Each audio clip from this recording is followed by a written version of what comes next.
Music. The entire universe, from the silent explosion of a supernova billions of light years away to the quiet blooming of a flower in your garden, is an act of desire. It is the expression of a force that longs to manifest, that seeks union by expanding into existence. And we as conscious fragments of that same universe are soaked in this force. To desire is not a flaw. It is proof that you are alive. But in the maze of human thought, we made a tragic mistake. We learned to desire against ourselves.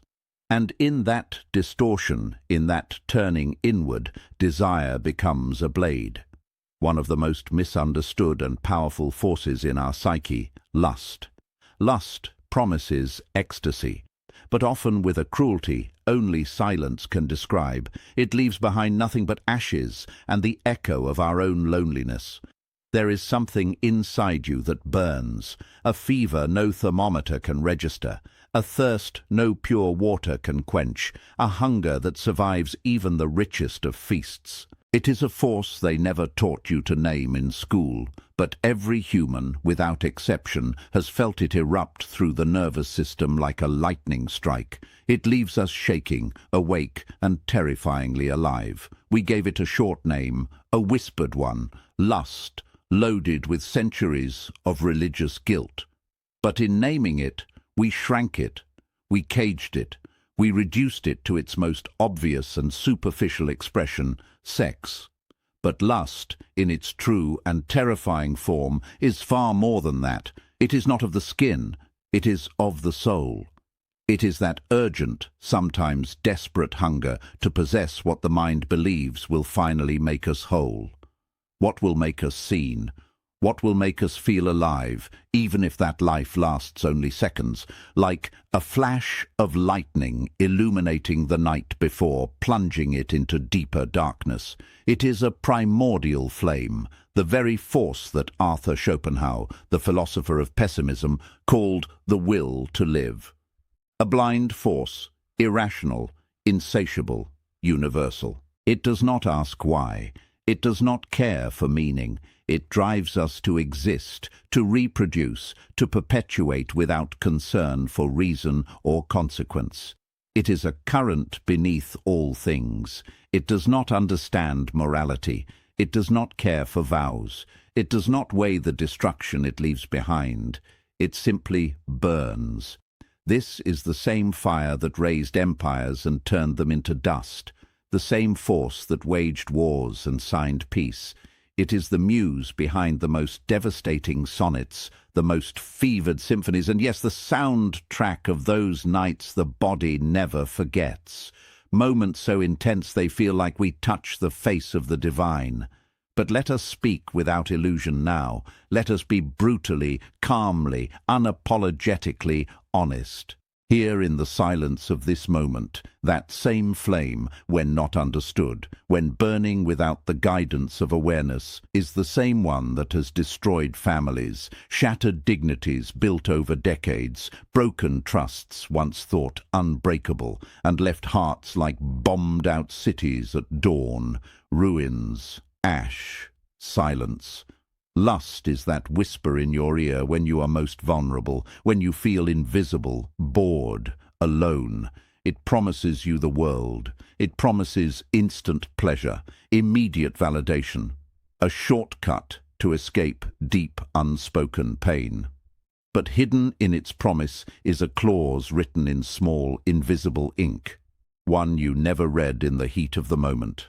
The clause says, "The relief is temporary. The validation is borrowed, and the pleasure is a drug with a devastating side effect." Because when the euphoria fades, it often leaves behind a darker void than the one it came to numb. Because the silence that follows thunder always sounds deeper, more final, more absolute. I lived it. This is not theory from books. This is a scar burned into my nervous system. I felt it in the flesh, in the mind, in the soul. The kind of lesson life tattoos into you with fire, so you never forget. I was in my 20s, that strange crossroads of youth where the world feels like a blank canvas. but your hands are clumsy, stained with colors you do not understand. You stand in front of infinite choices and feel like a ghost in your own life. I was present in the rituals, the smiles, the work, the conversations, but inside I was hollow. Then she appeared, or more accurately, the idea of her appeared. The obsession did not build slowly. It struck like lightning, sudden, total. It consumed me like a virus. But here lies the center of the delusion. My obsession had nothing to do with her. I did not know her deepest fears. I did not know the story behind that faint scar on her rib. I did not know what dreams woke her in the middle of the night. What I knew was how the fantasy of her made me feel. It was a perfect chemical cocktail, a drug tailored for my wounded ego. Part of it was physical, yes, that undeniable animal pull, but that was only the surface. Beneath it all was ego, the ego of a conqueror, staring at unclaimed territory and aching to plant a flag. There was adrenaline, the thrill of the hunt, the dance of uncertainty, the seduction of almost, but never quite. Each night my mind became a private cinema, playing the same film on an endless loop. I idealized her beyond recognition. I turned her into the messianic cure for every existential fracture in my soul. I told myself if I could just have her, touch her, possess her, win her, my broken identity would come together. I saw her body as an oasis, and I was a dying man in the desert of life. But this was not love, not even close. It was hunger, a spiritual hunger misdirected, and like all hunger misused, like drinking salt water to quench thirst, it left me more dehydrated than before. After months of effort of tactics and self-deception, the fantasy brushed against reality for a single feverish moment, and what I felt was emptiness. The cure did not work. The oasis was a mirage. The silence in that room was deafening, and in that silence I saw the truth. The problem was never my thirst. The problem was the desert inside me. This is what lust does with near demonic precision. It confuses, it deceives, it makes you a master of self-betrayal. It convinces you that relief is outside, that peace is a woman, that validation is a body, that wholeness can be one. But what you are chasing is not them. It is the illusion of what you think they will unlock in you. You want to be desired so you can forget how invisible you feel. You want the thrill of conquest to mask your helplessness. You want the warmth of another body to escape the frost of your own loneliness. But lust in its purest form does not expand. It contracts. It reduces the sacred to the transactional. It is reverse alchemy, turning the gold of human potential into the lead of objectification. It strips the subject of its divinity and makes it a means to an end. The Jewish philosopher Martin Buber explained this clearly. He said there are two ways we relate to others: I, thou, and I, it. In I, thou, we meet the other as a whole being with reverence, with presence. We recognize the divine spark within them. We treat them as sacred, as a soul. In I, it, the other becomes a tool, a thing, an instrument of gratification, not a person, but a function, a list of traits that stimulate your reward centers. Lust is the purest expression of I, it. Not love, not connection, but consumption. And here is the tragedy. The moment we treat others like objects, we inevitably begin to see ourselves the same way, as tools, as strategies, as formulas for control. We lose contact with our own sacred interior. We become products of performance, disconnected from our soul. And this virus, this pattern of objectification, does not end in the bedroom. This is not just about the body. It is a pattern, a paradigm that repeats itself across every area of your life. There is lust for power, that hunger to control others, to move them like chess pieces so you never have to face the chaos within your own soul. There is lust for recognition, the insatiable craving for applause, for likes, for external validation, just to silence that quiet voice inside that whispers, "You're not enough. You're not lovable as you are." There is lust for beauty, an obsession with image, with youth that blinds you from loving the full architecture, cracks, weathering, history, and soul.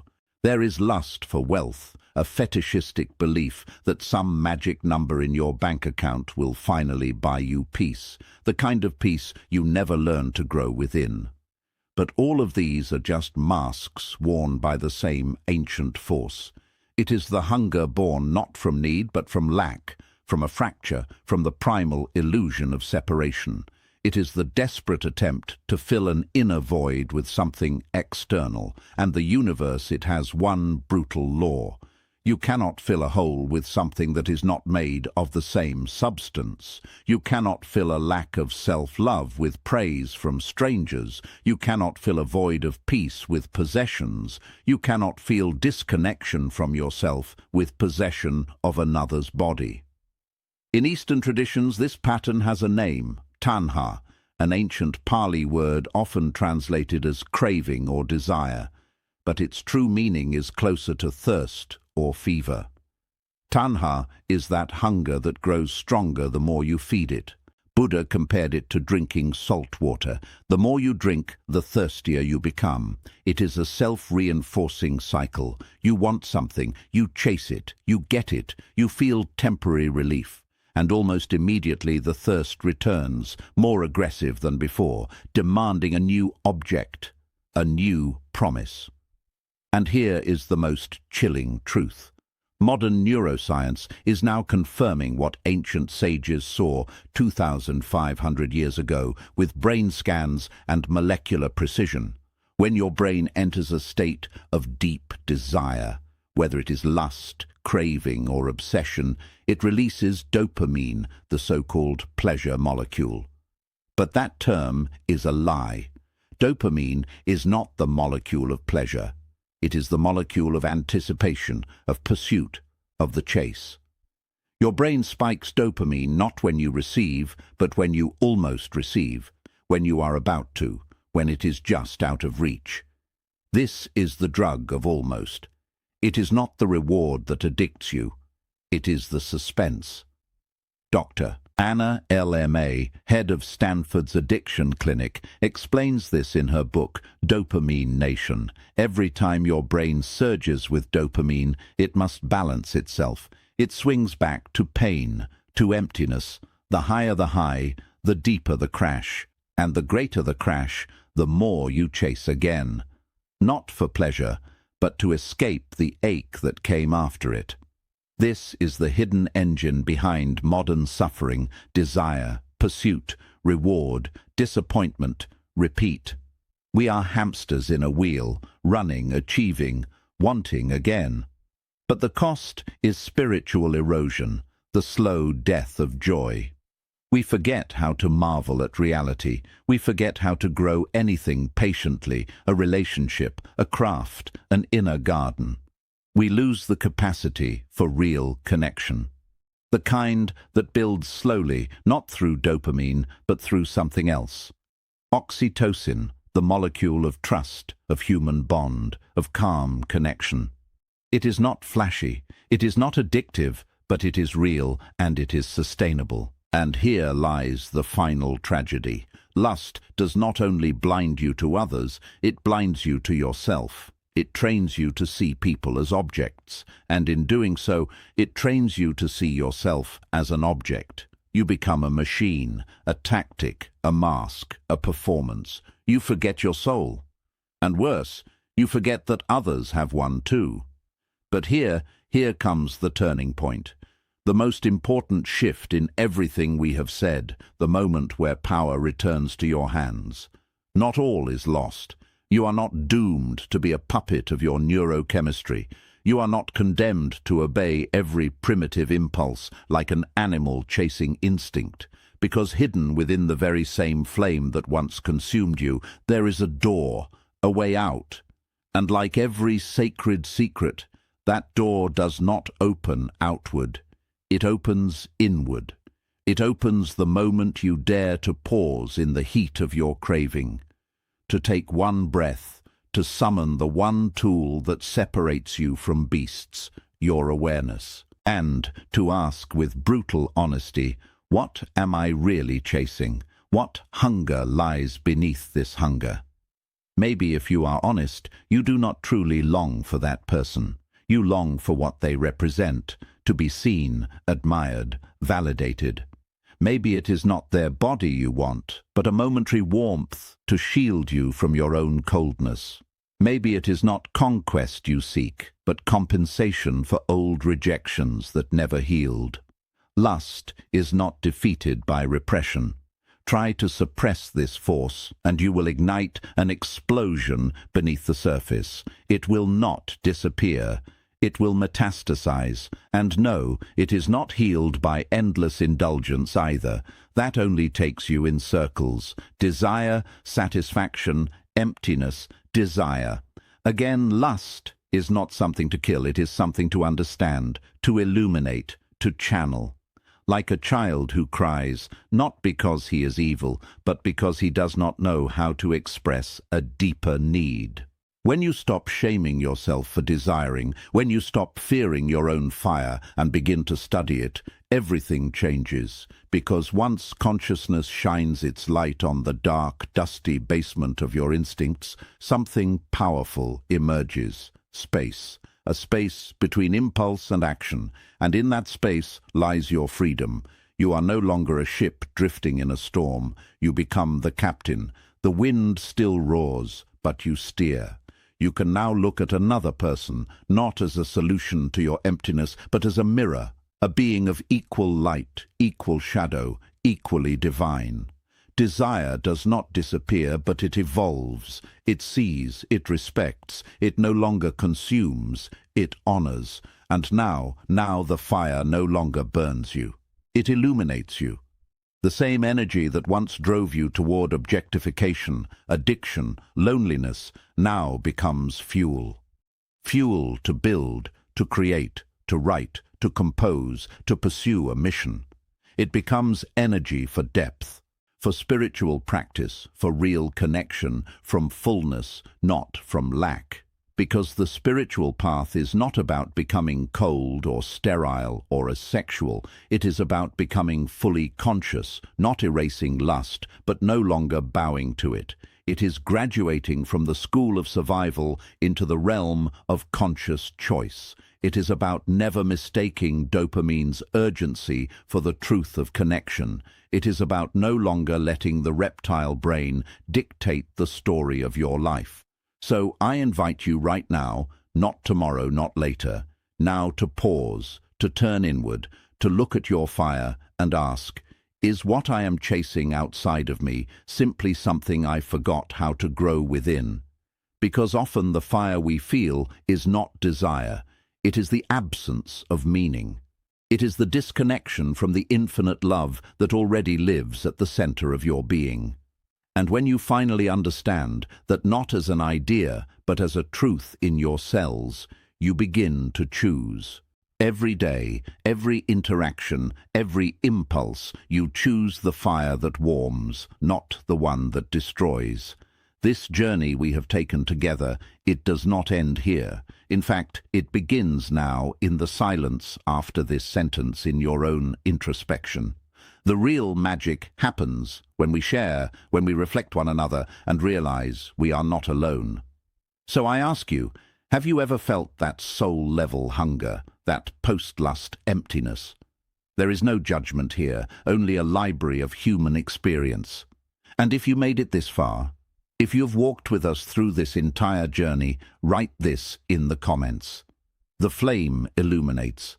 If this reflection touched something in you and you believe it might help someone else understand their own fire, the best way to support this work is to like this video. It helps the message reach the ones who need it most. And if you have not yet, subscribe, turn on the bell so we can continue walking together through the depths of the self. Thank you for your time, for your energy, and for your courage to look where it hurts. Until next time, guard your fire.